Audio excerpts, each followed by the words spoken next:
Hey everyone, welcome to The Brief Live, an all new monthly video recap of the top experiential stories, marketing news, and sometimes snafus, and other insights the industry is talking about.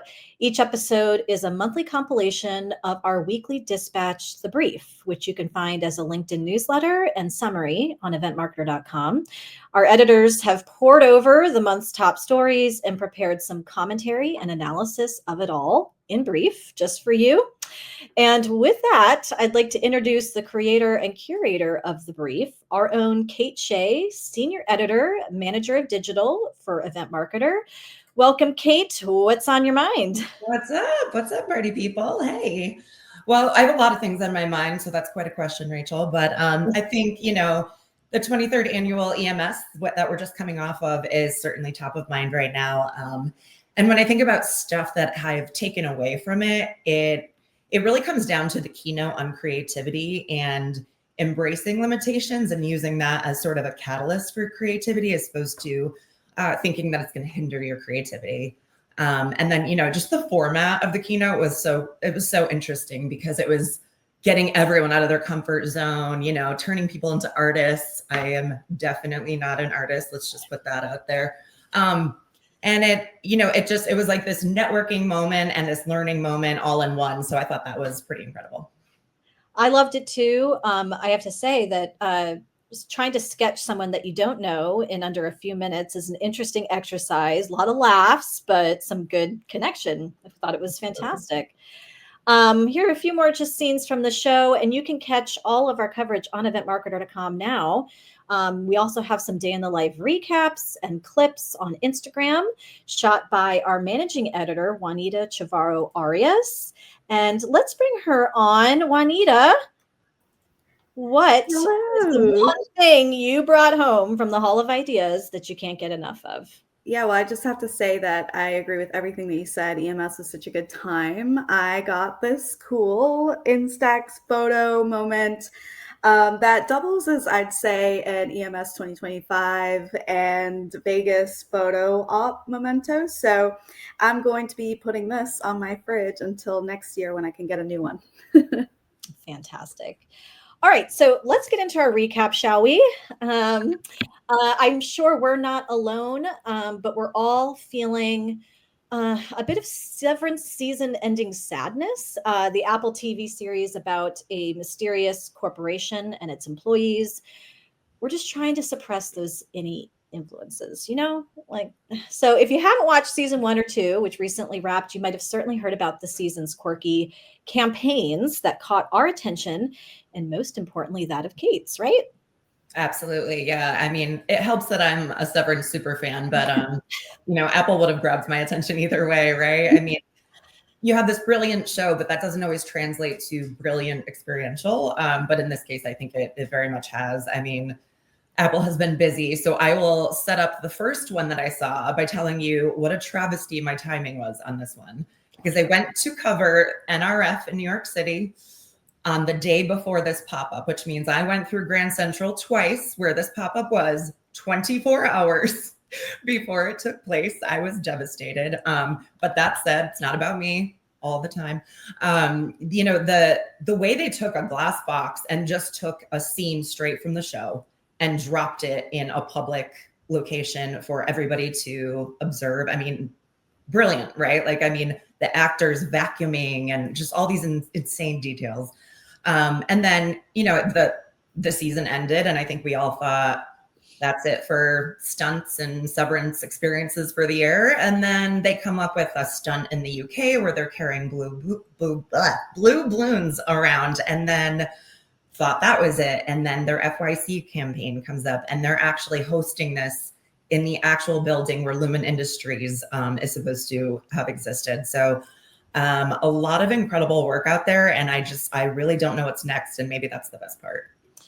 I think mentioning that Grand Central pop-up, Kate, that you missed. We're sorry. We're next time. But there's like that voyeuristic quality, which is kind of fun sometimes. Like with Experiential, we're always thinking like, how are we going to get people engaged? How are we going to, And it was kind of interesting to have something that's just you're just an observer. You're this like fly on the wall, and it's just kind of an interesting perspective to have. Absolutely. Yeah. All right, so we are going from the bowels of a cold corporate headquarters to the bustling streets of New York City, and we move on to Uber's 9th annual Lost and Found Index campaign. It reveals the most absurd and surprising belongings left in drivers' vehicles.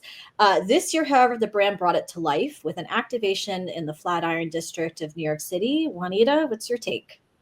Yeah, I think we all know that feeling of when you are getting ready to hop out of a car and you do that double check of like, all right, phone, keys, wallet, a boarding pass, whatever you need.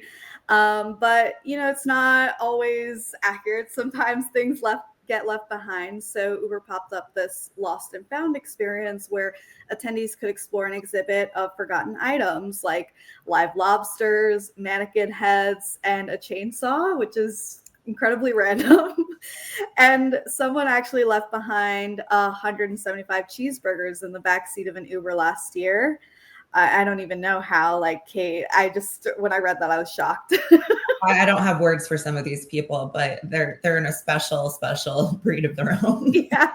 So, I mean, off that motif of the cheeseburger thing, the brand partnered with Shake Shack to serve up burgers. And so there were also other brand partners that got involved and shared some freebies based on these common lost and found items. So you have headphones from Bose, umbrellas from Shed Rain, everyday Crescent bags from July, and these tracked with the lost and found items, those top ones that get left behind. And I mean, purses and bags, that's just kind of crazy to leave. I know myself, that's my whole life in that purse. And so I don't even know how that happens, but maybe you're out for a fun night with friends and that's when everything gets left behind. But I would say this overall was just a definitely relatable, we've all been there kind of experience that I'm sure pulled people in and were like, oh, hey, I remember when I did that. So I think it was a really, really fun experience overall.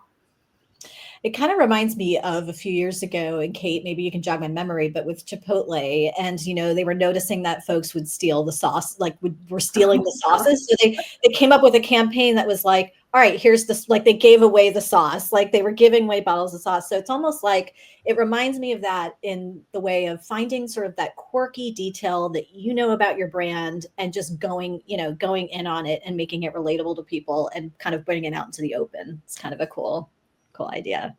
Yeah. The idea they have this whole index every year, right, of all the things that have been left behind. I mean, it's incredible. You could do something with this every year, I think. Absolutely. And it's interesting to read. So from a content perspective, there's more they can do with this campaign. There's a lot of different layers. Totally. Sure. All right. Thanks, Juanita. We're moving on to OGX's Damage Detected HQ. Kate, I love that you found this. I love a good theme and a mashup. In this case, hair care and true crime. The brand promoted its Bond Protein Repair collection by inviting consumers into a glass box to investigate hair crimes like bleach-induced breakage. They also received personalized hair consultations by experts in lab coats, confessed to their hair crimes, guilty as charged. I have many, and then had their mugshot snapped before receiving full-size products to close the case. So this was an experience for the baddies, like no chic and sleek Instagrammable backdrops here. OGX has like a history of finding unique talking points and like leaning into them. I'm remembering that Kate and Juanita probably recall a pop-up a few years ago that let consumers literally mix the ingredients in its products to promote full transparency. So there's always a storyline to their activations, and we like that. And this glass box style activation I thought was really fun. Again, you can be a voyeur, you can kind of peek in, you can look at the action, or you can sort of jump in inside and engage. So clever. Very clever. Yep. Okay, moving on to one more shot. This was the campaign I was just talking about where they got to mix ingredients, like literally. This was really, really cool. Okay, moving on to fast food financing pop-up where nary a brand name could be found, at least on the outside. Kate, can you take us inside? I shall try. Yes, yes. So, I mean, I love a good brand trolling moment, and this was definitely one of those where Chili's created this mock finance experience to kind of show the rising cost of drive-through fast food costs, right? So, attendees walk in and they go through kind of an approval of their financing, and then they're compensated with a gift card, right? And it doesn't end there. Then they walk through into this speakeasy environment and they get to try Chili's new big QP pounder burger, which is a BK rival, right? So, and then at the same time, it's falling into almost this quintessential New York experience, but with a little cheeky twist kind of a thing. And we're also kind of seeing that all along, pop-ups this year. It's kind of a strategy we're seeing with tiendas and bodegas and delis, like these quintessential kind of community experiences, but with a little bit of a cheeky twist. So I'm here for it, Chili's. Let's keep it going. And we're following that low-key branding trend. Juanita, you would agree, Yeah, absolutely. I just covered a Tinder pop-up that wasn't even branded really that much as Tinder. Like all they had was like a glass decal on the front, but the rest was just splashed with pink. And if you know their logo, yeah, that's their brand color. But yeah, other than that, they just wanted it to be more about the event than the brand, and wanted to give users and, who could be users, a fun experience. And if they came away with the Tinder name, great. But yeah, it's kind of surprising because you'd think these events would just be wrapped in the logos and all of that. And so I think it's a new take, and it definitely worked for them. So I'm sure it's working for these other brands too. Yeah, for sure. All right. And finally, Juanita, we've been fascinated by March Madness Experiential, Yeah. particularly on the women's side, which, like the WNBA, has grown into quite the hot property. You were on scene in Tampa for the Women's Final Four Tourney Town experience. What were some of your observations? Yeah, I was surprised by how Tampa came through for the women's college basketball tournament, but they're actually the experts, having hosted it for a record fourth time. And you can see here in the photo, like fans were really, really engaged. And it was fans of all ages. Like I can't even just say it was parents with children or it was college age students, which you'd think you'd be that demographic, but you're thinking like alumni come out for this game, generational families come out for this game, who knows, grandparents and parents and all that went to this. So you can even see in that photo there, it's a really good lineup of attendees. You're hitting everybody. And so the events were taking place all over the city for the weekend. And this here is from the convention center where they did the fan festival, Tourney Town. I think that's such a fun, creative name. And of course, most of the booths were set up with free throw challenges. Like you see in this photo, we had Capital One have people throw baskets to try to advance these like Charles Barkley and Magic Johnson balloons across the screen as if they were up in the sky, which is just like such a fun, outrageous concept. And people were loving it. Like you can even see the line. That's just part of the line in the photo of people trying to get in there. So yes, free throws were all across. But then you look at something like Home Depot, which did the Tool Shack with, of course, Shaquille O'Neal. And you even see him there just being like a bit of a hologram, like he's like mid-wave. And that's what got me to come into the booth, because he was like, hey, come on in. And he'd do poses like, just like posing to try to get you to take pictures of him as his hologram self.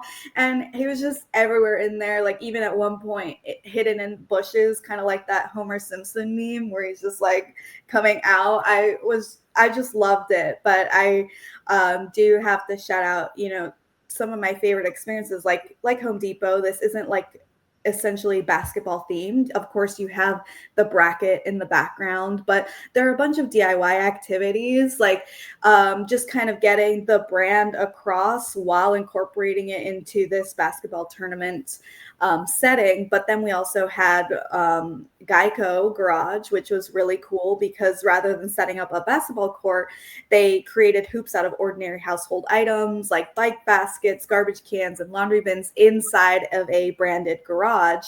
And so you would have to shoot to aim into those. And I thought that was so creative. And I'd also say, like, ESPN came with something really cool where they took fans back to the 90s with the ESPN Boardwalk. And it featured these graffiti designs and boom boxes and retro TVs and airbrush artists who would customize apparel for lucky few. I was not one of the lucky few, but some people took away some pretty cool merch.